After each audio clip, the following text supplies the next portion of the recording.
한국가정연구소에서 이런 조사를 한 적이 있었습니다. 나에게 상처를 줬고 나를 가장 고통스럽게 만들었던 사람은 누구입니까? 라는 질문에 1위가 누구냐면은 아버지였습니다. 아버지는 40.7%, 2위는 어머니 32.1%, 3위는 집안 식구 27.2%, 이렇게 응답이 나왔습니다. 우리는 가장 가까운 가족들, 또 가장 가까운 사람들에게 상처를 많이 받습니다.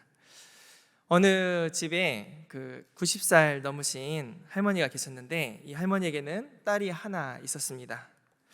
딸과 결혼한 사위가 있었는데, 그 사위가 오래전에 집을 나가버렸습니다.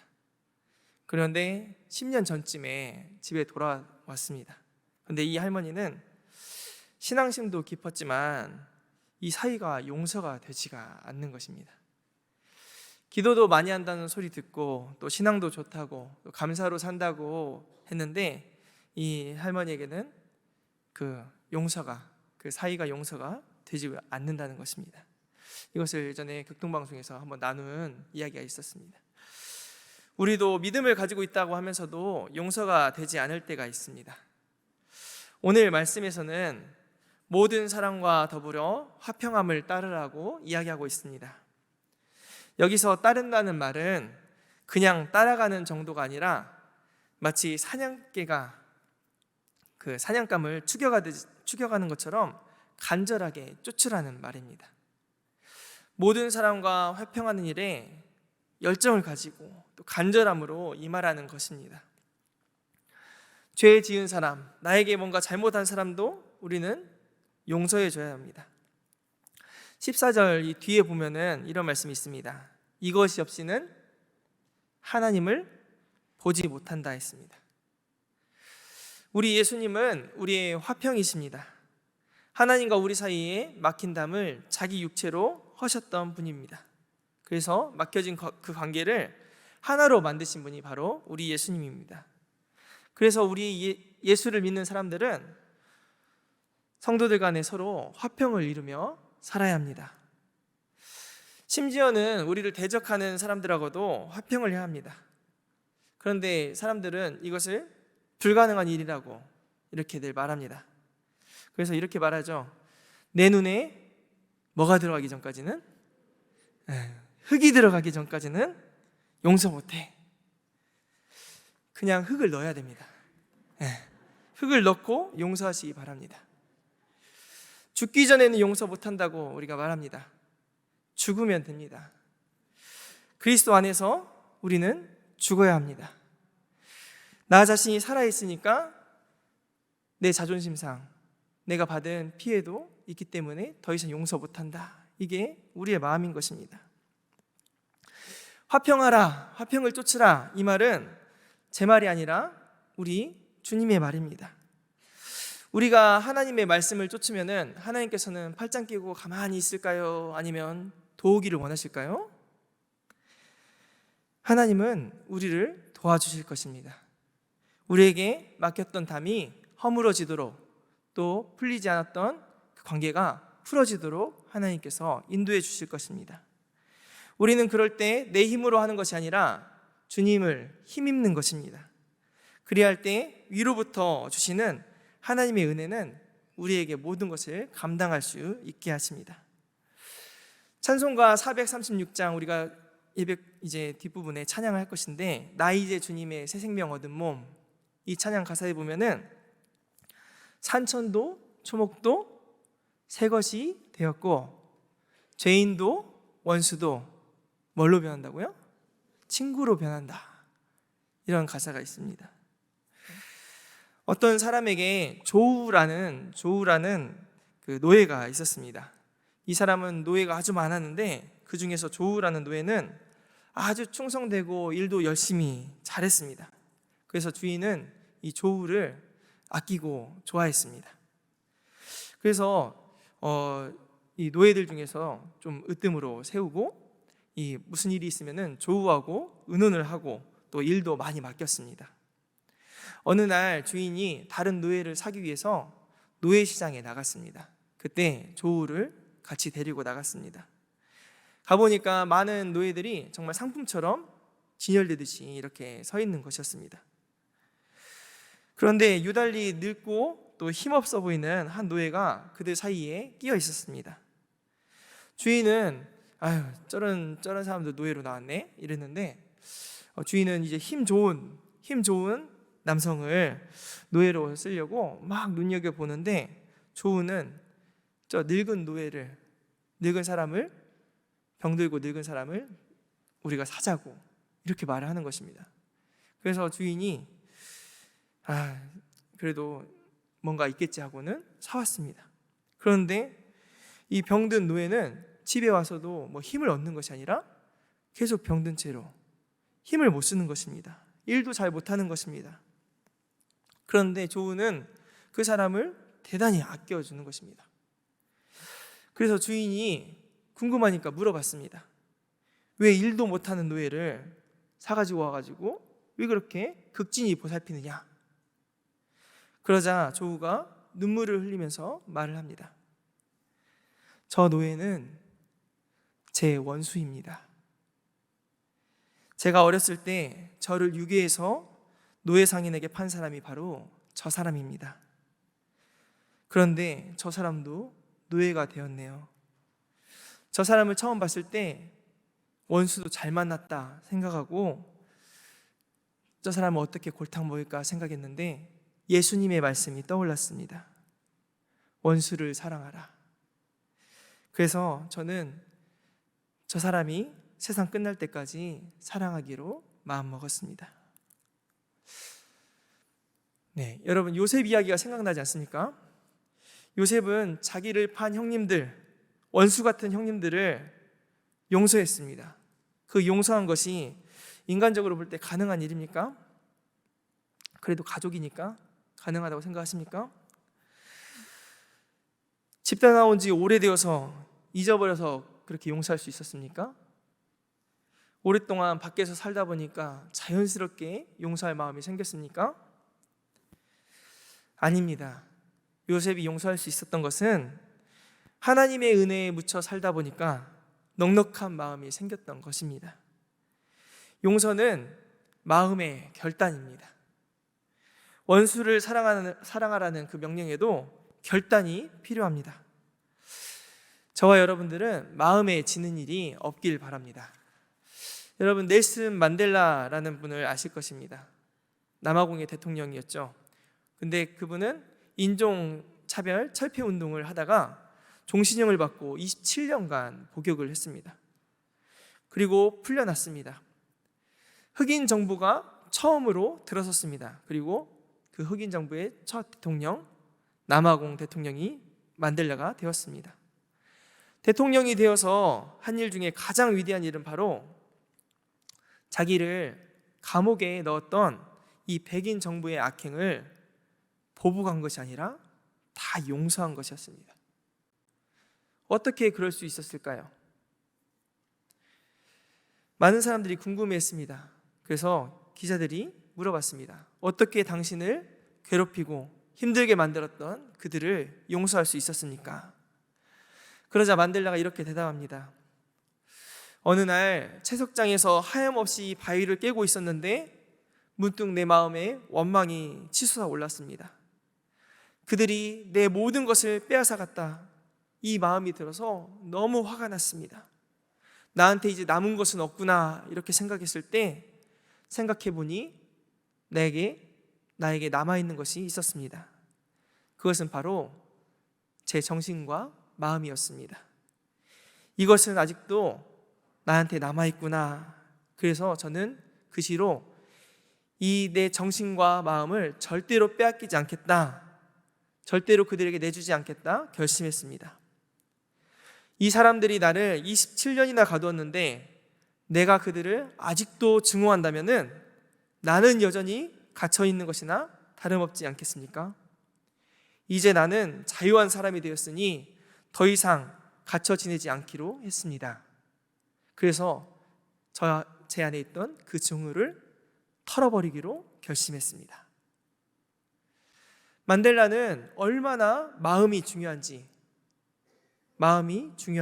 알았던 사람이었습니다. 우리 가운데 혹시 아직도 갇혀 계신 분은 없습니까? 자유하시기 바랍니다. 갈라디아서 5장 1절에 보면은 그리스도께서 우리를 자유롭게 하시려고 자유를 주셨으니 그러므로 굳건하게 서서 종의 멍에를 매지 말라 말씀하고 있습니다. 다시는 종의 멍에를 매지 말라는 것입니다. 우리는 가까이 지내는 사람들, 가족들, 그리고 함께 어울렸던 사람들, 그런 사람들로부터 배신도 당하고 상처도 받고 그렇습니다. 교회 일을 하는 가운데서도 싸우는 경우도 있습니다. 삐져서 말도 안 하는 경우도 있습니다. 하지만 그 가운데 얼른 자유하시기 바랍니다. 옛날에 프란체스코가 제자들하고 함께 40일 금식을 같이 한 적이 있었습니다. 그런데 마지막 하루를 남겨놓고 39일째 되던 날에 이제 하루밖에 안 남았다 생각했는데 젊은 제자 하나가 맛있는 스프 냄새를 맡은 겁니다. 그리고는 자기도 모르게, 얼마나 굶었으니까 자기도 모르게 한 숟가락을 떠먹어 버렸습니다. 근데 그 모습을 다른 제자들이 다 본 것입니다. 그리고는 그 제자를 쳐다봤습니다. 어떻게 쳐다봤겠습니까? 예쁘고 사랑스러운 눈빛으로, 유혹에 넘어간 이 친구를 불쌍한 눈빛으로 쳐다봤겠습니까? 어떻게 그럴 수 있냐 하는 눈빛으로, 정죄의 눈빛으로 따갑게 쳐다보았습니다. 그 젊은 제자들을 쳐다보던 다른 제자들이 그를 노려보더니 이제는 프란체스코 스승님을 향해서 눈을 돌립니다. 뭐 하라는 것입니까? 혼내주라는 것입니다. 혼내주라고. 어떻게 좀 해달라는 표정으로 쳐다보았습니다. 그러자 프란체스코는 가까이 가더니 말없이 수저를 들어서 그 스프를 먹습니다. 제 아들은 너무 뜨악하는 표정으로 스승님을 바라봤습니다. 그러자 프란체스코가 이렇게 말합니다. 우리가 금식하고 기도한 것은 예수님의 인격을 담고자, 예수님을 닮아 살자고 한 것인데 굶으면서 이렇게 미워하는 것보다는 차라리 먹고 화목하는 것이 더 낫다, 이렇게 말했습니다. 예수님께서 우리에게 마지막으로 부탁하신 말이 무엇입니까? 새 계명을 주노니 서로 사랑하라. 오늘 말씀에서는 화평함이 없이는 하나님을 보지 못한다고 했습니다.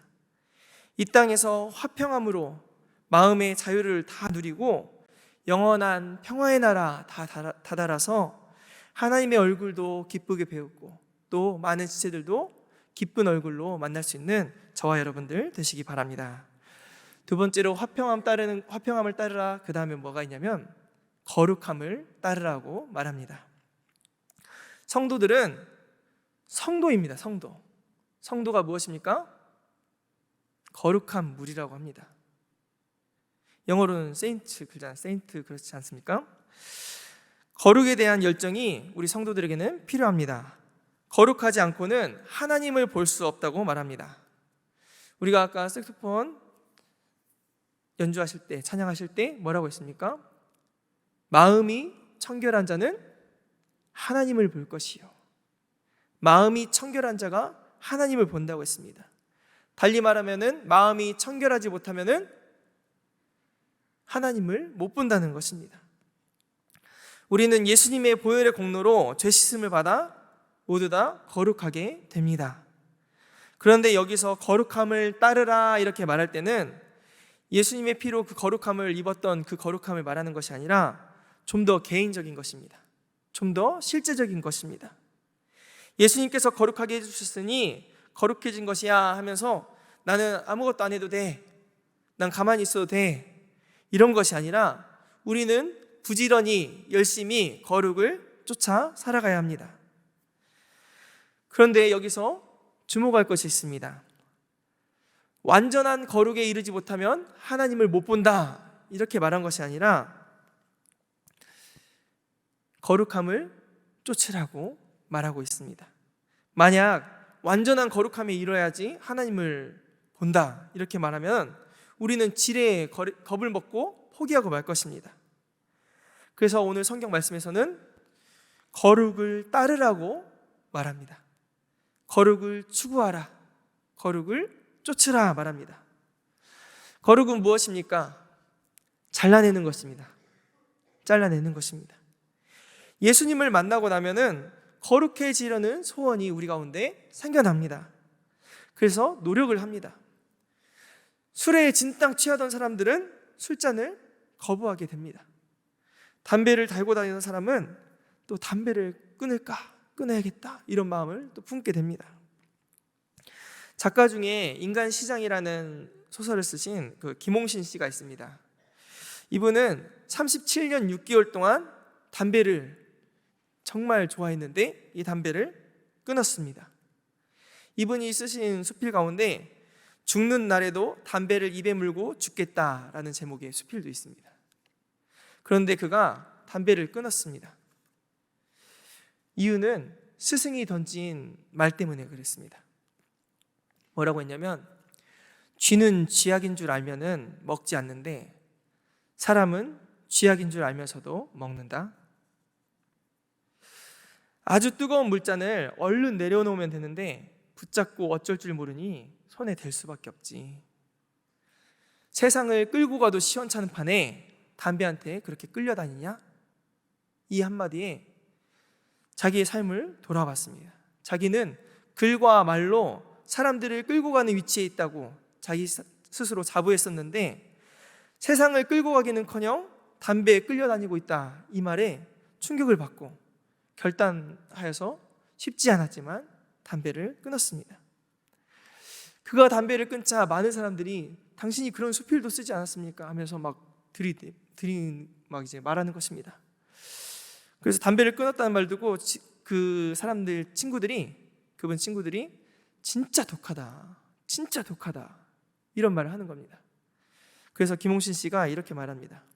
아주 명언인데, 독국물을 삼키는 자가 독하지 독국물을 버리는 사람이 어찌 독하겠습니까? 네, 이렇게 말했다고 합니다. 달콤한 유혹으로 마귀는 우리에게 늘 속삭입니다. 그런데 그 달콤한 것이 때로는 멸망길로 끌고 갈 수도 있는 것입니다. 유괴보험은 아이스크림이나 사탕 같은 거, 아이들이 좋아하는 것을 가지고 아이들의 주목을 끌고 이렇게 아이들을 유혹하지 않습니까?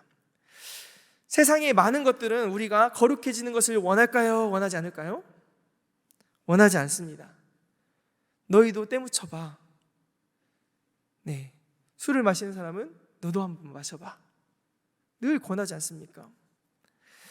죄에 빠져 있을 때는 그 죄가 그 자체로 좋습니다. 하지만 밖에서 보면은 그것은 독극물입니다. 예전에 다큐로 나왔던 미션 바라바, 여러분 기억하실 겁니다. 미션 바라바에 야쿠자들이 나왔죠. 일본 야쿠자들. 그런데 그 야쿠자들의 공통점이 있었는데 한국 여인을 부인으로 뒀습니다. 이 여인들은 기도를 많이 하는 사람들이었는데 남편을 위해 기도하고 열심히 금식했습니다. 그런 가운데 이 야쿠자들이 예수님을 만나게 되었습니다. 예수님을 만나고 구원의 은혜를 깨닫게 되었습니다. 그러자 이들은 더 이상 사람을 해치는 이 일을 해서는 안 되겠다 생각한 것입니다. 그들은 야쿠자의 중간 간부쯤 되었는데 더 이상 야쿠자 생활을 할 수 없다고 두목에게 말했습니다. 이 일은 하나님의 뜻과 방법이 아니기 때문에 조직을 떠나겠다고 말했습니다. 처음에는 두목도 농담처럼 받아들였지만 그들의 진심을 알고는 모든 조직원이 모인 자리에서 발표를 했습니다. 칼을 하나 딱 꽂으면서 더 이상 이들을 건들지 말라고 말을 했습니다. 그 시로 그들은 새끼손가락을 자르고 조직을 나갔습니다. 그들은 거룩을 위해서 새끼손가락을 잘랐습니다. 우리는 무엇을 잘라야 합니까? 우리에게는 세상에 믿던 모든 것이 끊어질 그날이 오게 될 것입니다. 여러분, 그날이 언제입니까? 우리는 이것을 아주 먼 미래라고 생각합니다. 아닙니다. 성경에서는 우리 인생을 잠시 피었다가 지는 풀과 같다고, 꽃과 같다고 말을 합니다. 잠시 후에 우리는 우리 주님을 만나 뵙게 될 것입니다. 대부분의 그리스도인들은 꿈꾸는 행복한 삶이 있죠. 돈 많이 벌고 직장에서 성공하고 자녀들이 잘 되고 건강하게 은퇴한 다음에 편하게 살다가 천국 가는 것일 것입니다. 그런데 예수님의 은혜로 십자가로 구원을 받았다고 하는 우리 가운데도 여전히 세상의 욕망, 육신의 욕심, 이것을 따라 사는 경우가 있지 않습니까? 뜻하지 않은 때에 우리는 모두 다 주님을 만나게 될 것인데, 그때 우리 주님께서는 그런 우리에게 무엇이라고 말씀하실까요? 거룩한 것을 따라 사시는 저와 여러분들 되시기 바랍니다. 소중한 것을 따라 사시기 바랍니다. 그런데 이 화평함과 거룩함을 따르라, 이 말은 말처럼 쉬운 일이 아닙니다. 이것이 어려운 이유는 바로 쓴뿌리 때문입니다. 15절에 보면은 쓴뿌리가 나서 괴롭게 하여 많은 사람이 이로 말미암아 더럽게 된다 말하고 있습니다. 또한 이것이 하나님의 은혜에 이르지 못하게 한다고 말합니다. 이 쓴뿌리는 16절에 보면은 음행하는 일과 또 망령된 일을 말합니다. 그것뿐만 아니라 또 은밀하게 사악한 영향을 끼치는 잘못된 교훈일 수도 있습니다. 또 그리고 어떤 사람일 수도 있습니다. 또 우리 가운데 있는 죄악된 성품일 수도 있습니다. 이런 것들은 거룩을 방해할 것입니다. 또한 거짓된 주장과 같이 당시에 만연해 있던 이단 사상, 이런 경우에 많은 성도들은 이것 때문에 괴로워했을 것입니다. 교회 안에 화평이 깨지고 하나님에 대한 신앙도 빼앗기는 일도 있었을 것입니다. 그런데 이 시간 다른 시각으로 이것을 한번 바라보기 원합니다. 우리는 이 말씀을 읽을 때 어느 나쁜 누군가를 생각하기가 쉽습니다. 나 아니라 다른 사람, 쓴뿌리가 있지 생각할 때가 있는데, 혹시 내 안에는 쓴뿌리가 있지는 않은지 생각해 보기 원합니다. 혹시 나의 쓴뿌리 때문에 어느 누군가는 힘들어하고, 혹시 내 내면의 악한 본성 때문에 다른 사람들에게 악영향을 끼치고 있지는 않은지 우리는 주의해야 합니다. 다른 누군가만 쓴뿌리가 아니라 내가 쓴뿌리가 될 수도 있는 법입니다. 여러분, 우리는 완전합니까? 네. 완전해 보이는 분들도 있어요. 네. 그래서 부럽기도 하고 그렇습니다. 그런데 저는 완전한 사람이 아닙니다. 우리는 거듭났다고 하지만 완전한 성화에 이른 사람은 아무도 없습니다. 새로운 피조물이라고 말하지만 우리 가운데 남아있는 것이 무엇입니까? 여전히 우리 가운데는 옛 습관이 남아있고 옛 사람이 남아있고 거듭나지 못한 악한 본성이 남아있지 않습니까? 여러분은 죄로부터 완전 자유합니까? 아닙니다. 여전히 우리는 죄에 물들 수 있는 그런 사람입니다. 연약한 자들입니다. 그런데 죄의 속성이 무엇입니까? 처음에 죄를 지었던 사람이 누굽니까? 인류의 조상이었던 아담과 하와. 여러분, 하와를 보면 그게 보입니다. 죄의 속성이 무엇인지. 인류의 조상이었던 하와가 선악과를 하나 따먹습니다. 그 다음에 어떻게 합니까? 아담을 전도합니다. 죄는 퍼져나가는 것입니다. 죄는 누룩처럼 퍼져나갑니다. 하나님의 나라만 누룩과 같이 퍼져나가고 겨자씨 하나같이 자라난 게 아니라 죄도 역시 누룩처럼 번져나가고 또 자라납니다. 우리 안에 있는 죄도 마찬가지입니다. 나의 죄가 좀 더 자라나서 공동체에 악영향을 줄 수도 있습니다.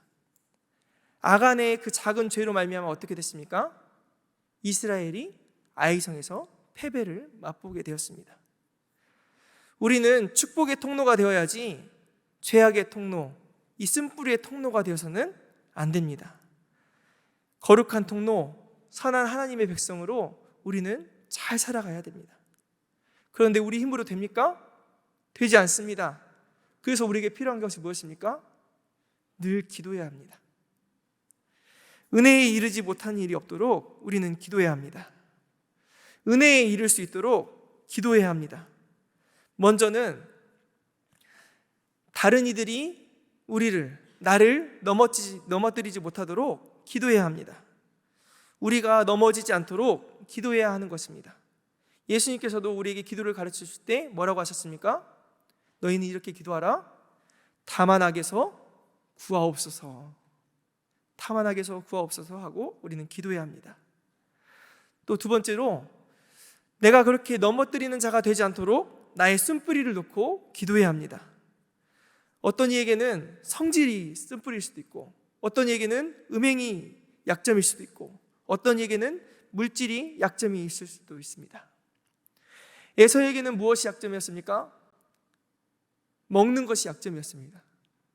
한 그릇 음식을 위해서 자기에게 주어진 영원한 축복을 차버리는 결과를 낳지 않았습니까? 에서는 후에 복을 달라고 아버지께 복을 달라고 빌었지만 이삭은 그 간청에 응답하지 못하고 눈물을 흘리며 구했지만 하나님의 축복을 에서는 받지 못했습니다.